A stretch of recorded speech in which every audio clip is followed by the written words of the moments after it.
Victorian government is basically asking the Parliament next week to pass some legislation that will enable the state of emergency to go on for another 12 months. And in effect, that provides the Chief Health Officer and the government itself to continue to impose various forms of restrictions of various types for as long as they like. So why won't they lay out a plan, do you think? And what would you like to see with restrictions in Victoria? Look, I think a common thing, and it's not just for small business owners, but when you think about your own personal experience, that the pain of uncertainty is far greater than the certainty of pain. And what we're not getting is a very clear vision as to how will the world operate under various scenarios. Let's say that these numbers keep coming down. It's 94 today in Victoria. That's great, but we've got only under 4,000 active cases out of a population of 6 million people in Victoria. But let's say there's going to be a third wave. Is everything going to get closed down again? We've got 2 weeks to go of the current stage 4 restrictions in Melbourne. What will actually happen after that? What is the number that they're aiming for? Is it 60 new cases a day for a couple of days? One of the big challenges here is we're not getting the full picture around all the other impacts from a health point of view, not to mention the economic point of view.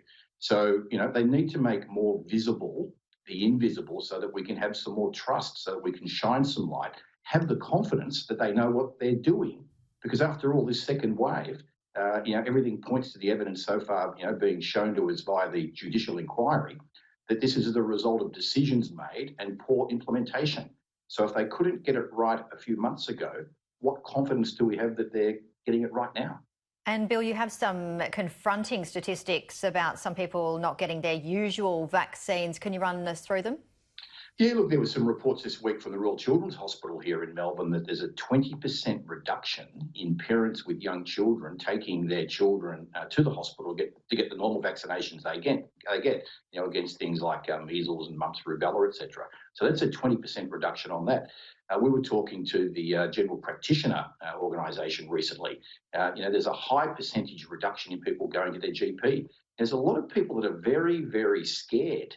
And in being scared, they're not doing the normal things they need to do to be healthy, not to mention the implications for their overall mental well-being. So why do you think it's this scare tactic that you think it probably is? What's happening here? Look, I'd love to hear all the politicians actually come clean on this, even if we take it at the national level, for example, under the Constitution. Remember, that was made known to all of us in that movie, The Castle. There's actually something called Section 51. And Section 51, the Commonwealth, so Canberra, has the law, the power to regulate interstate trade and commerce. So they can deal with these border closures that are largely being made for political reasons by state governments with upcoming elections, etc., to let people cross those borders with respect to getting on with trade and commerce. And then we get down to the state level. I just think they, to some degree, think that we're mushrooms. We'll just keep them in the dark. We can't be trusted. We can't really explain it to them. Let's just keep spinning. It's become a bit like Groundhog Day, Janie, down here in Melbourne. I think you've just said that the Premier's got another press conference coming on. And I don't know how many in a day now, or each day for a number of days in a row, but this is a bit like Bill Murray in Groundhog Day. Like each day, okay, there's a few different numbers. Even the poor journalists in those press conferences in Melbourne don't even have microphones near them so we can hear the questions. The journalists don't have microphones? No, you can't actually hear clearly what the questions are being asked. So it appears that the politicians are playing the old game in the old way that's got them to where they are now, whereas we're in a whole new world. The people all around the world, not to mention here in Victoria, are demanding more transparency. Big fancy word. Give us the full information. Explain to us what the plan is. I think it's the book of Proverbs that says, where there is no vision, the people perish. That's the way a lot of people are feeling here in Victoria. And Bill, given the ongoing uncertainty, what can we do to help small businesses across the country? Look, that's a great question. There's lots of things that we can do. So clearly, anyone that's in small business, continue to encourage them to hang in there, to do what they can to keep going. We're working very hard to get the federal government to make some simple changes to the whole bankruptcy law so that no business owner ends up being bankrupt through no fault of their own. Of course, getting out and supporting those small businesses. A lot of them now you can buy from them online, you can pick up over the phone, they'll deliver things, etc.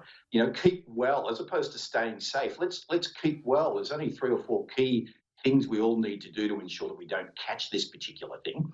We're pretty excited at Small Business Australia because we've now got some of the largest companies in the country, the biggest small business bank, people like the NAB, Australia Post, the biggest design and printing company, Snap, the biggest news company, News Corporation, all becoming part of Small Business Australia. And we've now got a whole bunch of resources available for all small businesses to come over to smallbusinessaustralia.org, get the buy local material, get all the kits, access a whole bunch of cost savings, but encourage everyone to keep going, get every small business over to smallbusinessaustralia.org, and we will all get through this together by all of us, the people and the small business people, with the help of the big companies on Team Small Business Australia working together. Sounds like a great initiative. And as you said, a bit of Groundhog Day. The Victorian Premier will be live in just under an hour's time. But thank you as always, Bill Lang, Executive Director of Small Business Australia. You take care in Victoria there. Thanks very much, Janie.